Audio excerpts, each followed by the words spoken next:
All right, we'll just keep on moving. So our next presenter is Maxime Topolov, CEO of GraphQL Portal, to talk about should e-commerce companies move to headless GraphQL CMSs. Hey, Maxime, Well, how's it going? hello, Brian. So the short answer is yes, and let's see why. Okay, stage is Um, yours. yeah. So imagine e-commerce, CMS, and GraphQL are on the board. So, first of all, thank you that we still need support Ukraine more than ever, and it's a Russian speaking about Ukraine, so you have to support it. A little bit about myself. You want to follow me on social media.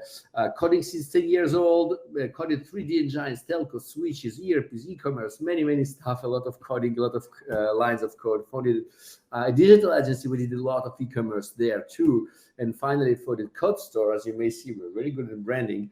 We build no-code and low-code projects. So if you want to build your next project, 10 time faster, contact us. So first of all, some brief history of e-commerce. Why we are talking about e-commerce?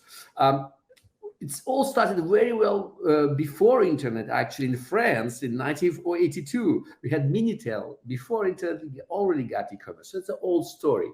And what we see is that as usage of the commerce grew, we got our first platforms. So we have SAP Hybrid, Zencard, OS Commerce, these very old platforms. You may never heard of it, but you maybe know Commerce, Magento, or PrestaShop, or Shopify. Anyway, we got these things where we had to build more and more features inside this e-commerce when the usage started to grow. And it was really hardcore in the beginning. And if you see these examples of Hybrid's platform back in the 20 years ago, that was how it looked actually. But then it had to manage very simple set of features, show a catalog of products, manage a shopping cart, and make a checkout. That's basically it. But when we started to grow with years and years, more and more usages, more and more users, we progressively turned that into a mess. We had to manage analytics, SEO, CMS, self-care, order management systems, and many more features, newsletter, targeting, yield management, ERP integration, and much more. So basically, at some point in the journey, we arrived at a moment where we feel, well, no single platform can actually handle them all. So what are we going to do? Well, let's do more platforms. That was the natural answer. And that leads us to the today's landscape on the e-commerce. You have very specialized niche products for basically everything. PIM, conversational commerce, CRM, of course, e-commerce itself, payments, ERP, CMS, and stuff. So as the number of platforms grew, we actually have to think, how can we integrate all those platforms together, how to glue them to offer a seamless experience for the users. And that's why we started to, from my point of view, the most important revolution, the headless revolution. So basically, all those e-commerce websites were really important to have the navigation part, the familiarity, the consistency, the feedback, the visual quality, the usability of the e-commerce platform was really important. And the e-commerce today is no more just like Amazon adding product to a cart. We might have very diverse, unique experiences. You might build a 3-product e-commerce site, but you also can have a subscription-based, or you can sell bread, or you can sell millions of books. All those designs, for example, that we created are completely different in terms of experiences. So there was a strong demand for unique front-end experiences. And that's exactly where headless approaches started to take over around, I think, less than 10 years ago, 5 to 7 years ago. What did it improve? Page loading speed, because we only get API calls and we do not deliver full HTML templates. Also, the good thing is that the front-end developers may work on their own frameworks like React, Angular, or Vue without knowing the e-commerce platform. They don't have to learn the templating system of Magento or the templating system of Shopify. They just can create blatant React apps. That drove us to the unique experience we was talking about. No more tied to any e-commerce engine. We could create magnificent websites, completely different. And finally, there is one more on the business side. There is no more need for replatforming, because changing the e-commerce or the OMS or the promotion engine doesn't back the front end. But this is where we will talk about GraphQL, because basically today, large e-commerce architecture example is something like that. You have many, many layers with some enterprise system in the backend, like ERP, CRM, MDM, and stuff. And then we have this microservices e-commerce engine, finally addressing through an API gateway the experience layer, responsive web design, web app, progressive web app, mobile apps, or whatever. And the problem is, we as soon as we got these very powerful front-end experiences, we immediately started to experience problems. Like, for example, on some pages we needed only products with title. Somewhere we needed product with photos. And that led to creating more and more REST endpoints. And this is a common problem we usually see when we migrate from REST to GraphQL. And there's also an underfetching problem very common to switching for GraphQL. For example, on a single page, you got your catalog, you got your reviews, it's shipping and digital asset management, ERP for the SKU, and dynamic prices. So this led to many API calls from your front-end e-commerce page to different systems in the backend. So that's exactly actually that GraphQL solves, and everybody's very happy. You can create a single point of truth where all your endpoints and your data is described, and then using the resolvers, you can grab the data from different backends, XML files, SOAP API, REST API. You just have to write your resolver, and then you can get your data in a single API endpoint. This is basically what GraphQL offered. And so everybody started, because of this popularity and this because GraphQL simplified so much the front-end development, basically, everybody started to have their own GraphQL support. So you have Sailor, who started with GraphQL out of the box, but very quickly joined by Magento, Commerce Tools, Shopify, BigCommerce. All of them implemented their own GraphQL support. And not only e-commerce, the CMS part too, contents like HighGraph, obviously, Prismic and Contentful all started to try to implement GraphQL. So let's summarize a little bit of this history. We started with this headless movement because we got React.js and Angular, and which led us to the creation of GraphQL, basically to simplify the discussion between the front end and the back end. And then what next? So the next part we started to work on is composability. Is how can I glue together multiple platforms, as we see there are many of them, in order to get a seamless experience in the front end. So this is actually covered with GraphQL Federation or schema stitching, whatever you call it. I will not spend a lot of time on that, but basically the whole idea is that we have some sub-schemas on the left containing the e-commerce users, and we have some, for example, another sub-schema for the CMS or the users post here, and we can join them together in a single graph for the entire website, leveraging different sub-schemas. So it all started with Apollo GraphQL Federation, because the word GraphQL Federation was created inside Apollo. It's not part of the specification of the GraphQL. So it all started there, but then many other tools appeared. Hasura, just the GC from talked just before me, have called it GraphQL joins. You have StepZen, they call it, I think, composing supergraphs. So you also have GraphQL Portal, for example, for stitching schemas together. But not only in GraphQL, when you see larger picture out of GraphQL, you see that composability everywhere. Meta API offers the equivalent of composition for OpenAPI REST APIs. You have an entire businesses run with stitching. It just merged, raised 55 million just to unify APIs. So unified APIs are a real thing. So let's step back a little bit and see what is e-commerce today. It's all about content. The way you talk to your users, the way you present you describe your product for the ECO, for the user experience. It's really important to have very beautiful landing pages, very, very, very unique experience in terms of product pages and stuff. So the question that arises, how can I build that experience with this?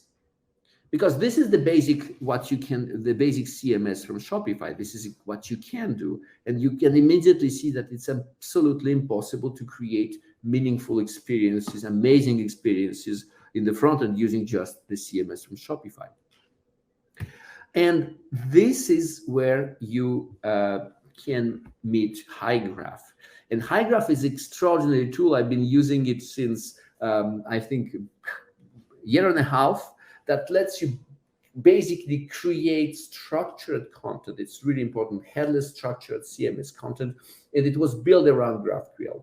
So you basically create your content types, where articles, products, and you have all the capabilities of this modern CMS. So you have revisions, you have content staging, you have workflows, you have assets management, localization, everything you actually need from a CMS. And the thing is, recently HighGraph released this content graph or graph federation, where they say, like, we too, because before that, if you wanted to do GraphQL federation, you have to install a specific API gateway tool like Apollo and write your code, or you had to use Hasura or stuff. But now HighGraph implemented federation inside their tool. So you basically can create a unique graph inside your graph CMS, where you can grab information from many other systems and present to your front end the content they need from all the backend systems. So it basically avoids you to either implement Apollo, either it avoids you to write a lot of logic and multiple connection inside your front-end apps, because then you have to deal only with one API. But because in the past, when I was running, for example, my previous company, what we used to do is to basically synchronize either content inside e-commerce or e-commerce product inside CMS. It was always a painful process, and now you can avoid synchronization at all. You can all request multiple backends in the same time without actually reading a line of code. So I suggest that we actually try it right now. So basically, I'm gonna do exactly that. We are trying to connect Shopify and HighGraph in real time. So I know that we have only a few minutes left, but let's do it. So what I have here first is a very basic Shopify with only one product. So I have this Shopify product with Demo GraphQL product, very simple with some variation, nothing important. And what I have here basically is I can have the settings, and I go to the apps and sales channel, and I see that I can create the apps, and I can declare my API access keys. So I created very simple access key here for Storefront API. Storefront API, from one of you who doesn't know, is the GraphQL API of Shopify. That's it. And then I go to my HighGraph. So this is my classical HighGraph environment. Basically, I have my models here. So let's create a model here. So I add a new model. Let's call it product article page. Okay, so I want to create an article inside my CMS that will talk about product. I add my own model. And then I want to add, for example, a title, article title. And then I want to add, for example, multi-line text, article body. And then there is really amazing thing they have implemented. They work really hard on that. I really like it. You have my external data. So what I did is actually I have added a remote source. So I have my remote source where I have my um, uh, base URL, which is a GraphQL endpoint for Shopify. That's it. And then if I go here, I can add my GraphQL external data. So let's say products. So because my articles talk about products. So basically then immediately without writing a single line of code, I had access to the whole API of Shopify inside HighGraph. And this is really amazing because before that, it required you a lot of coding. I want the product and I want to select it by ID. So basically what I take, oh, I forgot. So here I have to explain to HighGraph how can I connect my current article to a real product. So before doing that, I have to cancel and I have to add my product ID, product ID. So this is my connection between HighGraph article and the Shopify. So now I'm ready. I can add my GraphQL product. Then I select the product I want to add. And I say that it will be connected through my product ID. There is a little bug. Okay, like this. So now I created my schema. So this is basically my article talking about product. So what I need then is to create our first content. So let's do it. Let's create a product article page, an entry. This is GraphQL scale demo. Here is my body.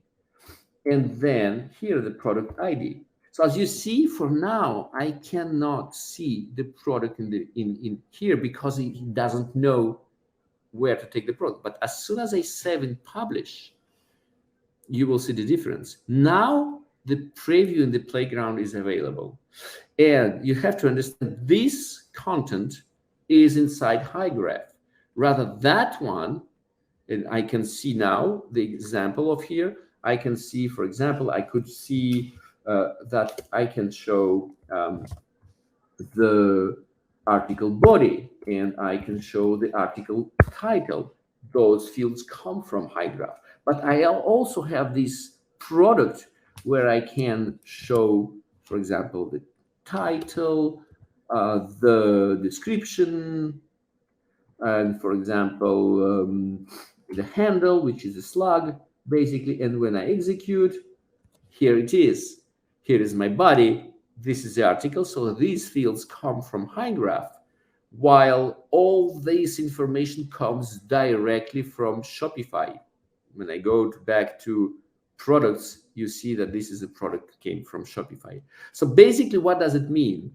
And it's not restricted to Shopify. I can connect CRMs. I can connect everything. So basically, you can create federated graph of all your backend systems and federate them inside HighGraph. Why it's a good idea?